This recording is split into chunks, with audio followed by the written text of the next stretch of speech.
যেটা একটা মন্ত্রী হয়েছে, হ্যাঁ ছোড়াটা মন্ত্রী একটা হয়েছে, হ্যাঁ তিনি তো বলছেন ভুয়ো ভোটার বাদ দেখ না তুই কোথায় সিএসএফ গুলি নিয়ে চলে, ওই গুলি তোর মুখে লেগে যাবে।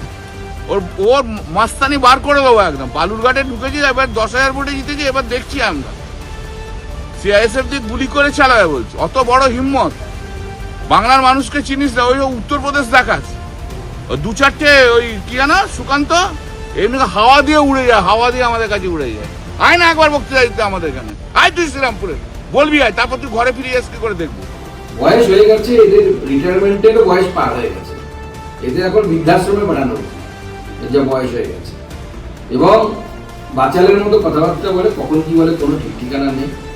এবং তার মধ্যে বর্তমানে যেহেতু তৃণমূল কংগ্রেসের অভিষেক ব্যানার্জির ক্ষমতা বাড়ছে, আর অভিষেক ব্যানার্জি তো এদের ঝেঁটিয়ে বিদায়ী করবে দল থেকে। অভিষেক ব্যানার্জির হাতে ক্ষমতাটা পুরো চলে এলে এই সমস্ত লোকেরা ঝেঁটিয়ে বিদায়ী হবে তৃণমূল কংগ্রেস নামক দল থেকে। এত অনৈতিক কাজ করেছে, এমন এমন কাজ করেছে সেগুলো ক্যামেরার সামনে বলা যায় না, বুড়ো বয়সে এমন কাজ করেছে।